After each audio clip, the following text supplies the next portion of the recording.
Olá, vamos a mais uma aula para os terceiros anos. Dessa vez vamos falar sobre Aristóteles e a visão dele sobre a política.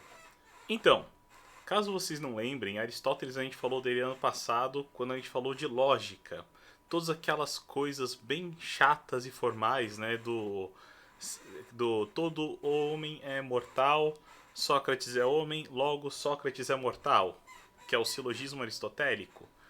Pois então, Aristóteles ele lidou com muitas áreas, dentre elas duas que são interessantes para a gente agora no terceiro ano, que é a ética e a política. Hoje a gente vai falar um pouco da política, futuramente vamos falar um pouco sobre a ética. Ok, vamos lá pro nosso slide. Hoje o tema é Aristóteles e a justiça. Então, primeiro eu quero apresentar um pouquinho Aristóteles para além do que a gente falou dele até então. Né? Eu falei dele da lógica, mas não tinha dado muitos detalhes. Ele é um estrangeiro que vai a Atenas para estudar. Da onde que ele é? De Estagira. Estagira fica na área que hoje tá uma zona ali, não sei nem dizer exatamente o que é, mas está ao norte da Grécia e na época era a Trácia. Então tá ali no meio do caminho entre o que a gente conhece como a Grécia usual de Atenas, Esparta, etc. Né? Vai subindo, tem a Macedônia, da onde vem Alexandre Magno, e ali do lado tem a Trácia. É o que está aqui nesse mapa, dá para vocês terem uma ideia leve. Né? Estagira, cidade de onde ele vem, está aqui no canto. Então ele faz todo esse caminho para até Atenas estudar, o que era até comum na época. E ele foi discípulo na academia de Platão. Platão, o mestre dele que a gente estava vendo até então, ele funda a Academia, uma instituição de ensino e pesquisa que tinha na porta os dizeres: quem não é geômetra não entra.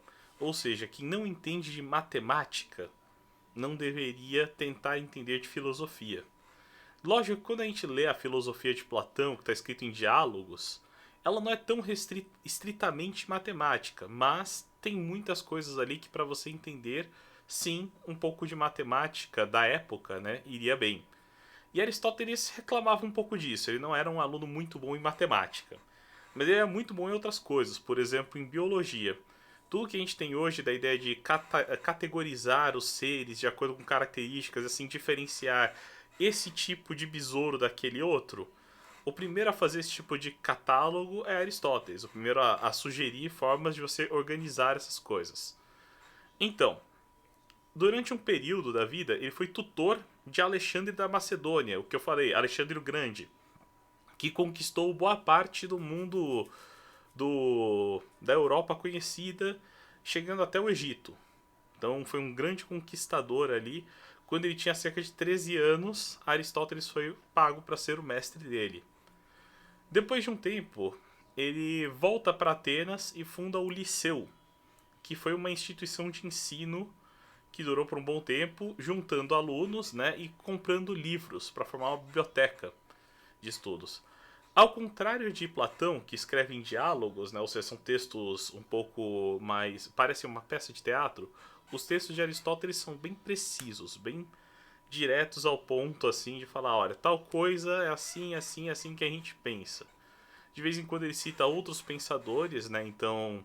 Quando a gente fala sobre, especialmente sobre pré-socráticos, às vezes a fonte é que está em Aristóteles, que tal pensador falava tal coisa. E ele, como nós sabemos, foi o criador da lógica. Mas talvez suas últimas obras sejam sobre a política. E dá para entender por que Aristóteles vai falar sobre a política. Né? Um estrangeiro que vive em Atenas, ou seja, ele tem uma experiência própria com a noção de cidadão de Atenas. Né? Bem, sobre ética e política em Aristóteles. Professor, você falou que a gente ia falar de ética depois. Vamos. Mas aqui eu vou dar uma pincelada rápida porque é o seguinte. Para Aristóteles, o ser humano é um animal político, zoon politikon. Toda vez que vocês verem essa expressão é Aristóteles, zoon politikon, animal político. O que isso quer dizer? Que nós temos a capacidade de criar sociedades e organizar a vida em cidades. Se a gente não faz isso, nós não estamos sendo humanos de alguma forma, né? Nós temos que nos organizar e conviver minimamente em harmonia dentro de cidades, dentro de organizações sociais. A escola, por exemplo, é uma organização social, tem certas regras, tem certos convívios e vocês fazem parte disso. Na escola também se faz política nesse sentido, né, de que a gente tem que organizar as coisas, tem que pensar as coisas. Bem, qual era a finalidade do Estado? Já que estamos falando da política, né, uma figura comum aqui é a figura do Estado. O que, que o Estado tem que fazer? Para Platão, o Estado tinha que cuidar da paideia, né, da educação das pessoas. Para Aristóteles, algo parecido. Tem que cuidar da formação moral dos cidadãos, ou seja, buscar a virtude do cidadão. Esse seria o objetivo. Virtude é um termo-chave para Aristóteles, né? O cidadão virtuoso é aquele capaz de buscar a sua felicidade. Então, considerando essa ideia de que o cidadão virtuoso é o capaz de buscar a sua felicidade, qual a diferença entre ética e política? Bem simples. A ética é essa doutrina moral, ou seja, essa busca da virtude individual. É o indivíduo buscando a felicidade. Enquanto a política é essa doutrina moral coletiva, social, ou seja, como que a cidade faz para que os indivíduos possam buscar a felicidade. Esse seria o objetivo do Estado, esse seria o objetivo da política. É uma doutrina moral coletiva da busca da felicidade da sociedade. Deu para entender até agora? Vamos em frente. Agora nós temos uma coisa um pouquinho mais complicada, que é nós temos dois tipos de bens e dois tipos de justiça em Aristóteles. Primeiro nós temos os bens partilháveis. O que são bens partilháveis? São bens que podem ser divididos e distribuídos. Se você pensar aí alimentos, dinheiro, remédio, todas essas coisas a gente pode distribuir entre pessoas. Divide elas em quantidades e distribui. E você tem os bens que são participáveis. Coisas que são indivisíveis e abstratas, como o poder político. Mas não só. Pensando na nossa sociedade atual, o direito a cargos públicos, né, o fato de você poder pleitear um cargo público, da mesma forma que eu sou um professor, por exemplo, né, isso é um concurso público onde todos que têm a formação adequada podem participar. Não importa quanto dinheiro eles têm, etc. Você vai lá, participa desse concurso, você tem o direito a esse cargo. Lógico, de acordo com a classificação, de acordo com sua pontuação, etc. Enfim, tem critérios. Mas o direito é a todo mundo. Direito à educação, todos vocês têm direito a estudar numa escola pública. Por mais que esse direito esteja sendo meio atropelado nesse momento de pandemia, né? Mas vocês têm direito à educação. Isso é de vocês. Direito à saúde.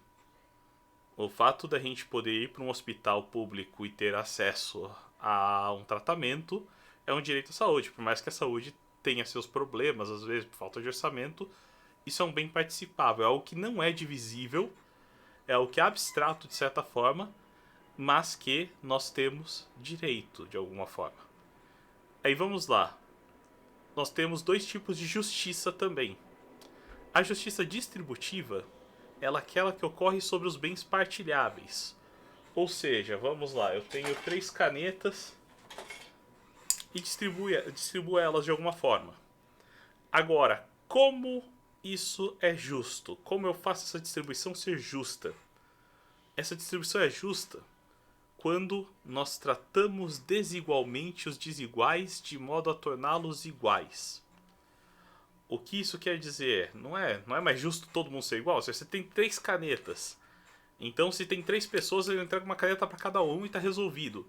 Então, isso é uma forma de enxergar a coisa. Só que nós temos um problema aí, que é quantas canetas cada um já tinha antes. Sem saber disso, eu entregar uma caneta para cada um não é justo. É um pouco limitado, né? Da mesma forma, nós temos, por exemplo, a situação, vamos pensar aí na situação de alimentos, onde eu tenho que distribuir alimentos para a população. Para quem que eu vou distribuir esses alimentos? Para quem já tem dinheiro? Ah, mas todo mundo tem que ter direito. Olha, beleza, mas se a pessoa já tem acesso, não é mais importante eu garantir acesso a quem não tem primeiro? Sim. Então, essa é a ideia de Aristóteles, é virar e falar, o Estado tem que pensar dessa forma, olha, se fulano tem acesso ao recurso, então ele não é meu problema. O Estado tem que pensar em como distribuir alimentos para os demais. Isso quer dizer que, por exemplo, se o Estado tem mais alimento do que o necessário para distribuir para os demais, ele pode vender parte desses alimentos e usar esse recurso em alguma outra coisa para tornar os desiguais iguais. Então, você garantir o acesso aos bens partilháveis faz parte da justiça para Aristóteles. Você também tem a justiça participativa. O que é isso? É aquilo que eu estava falando, que ocorre sobre os bens participáveis, essas coisas abstratas, e é permitir ao povo participar de tal bem.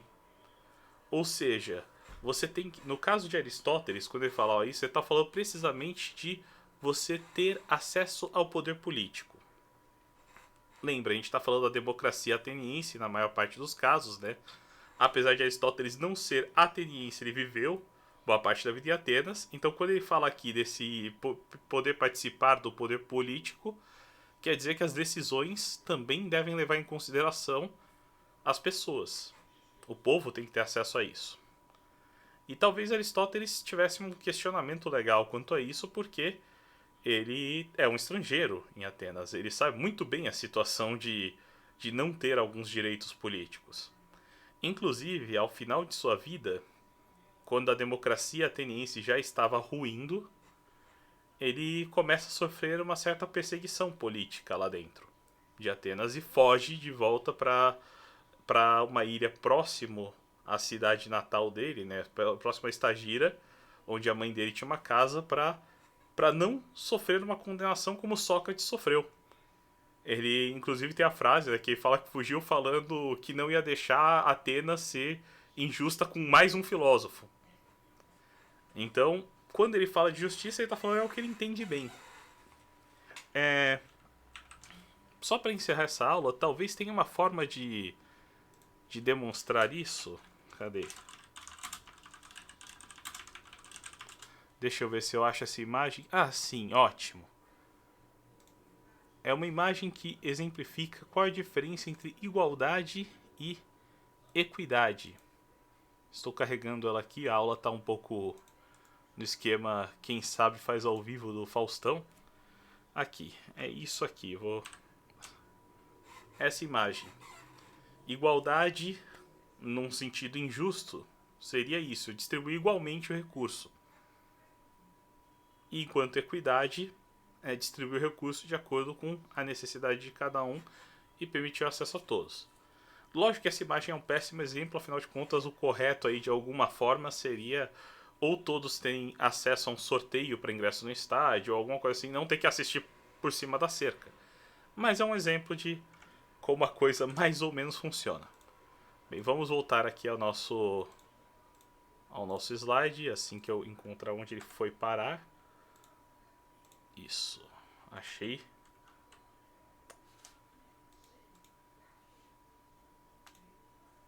Aqui, voltamos ao nosso slide e vamos ao nosso resumo da aula.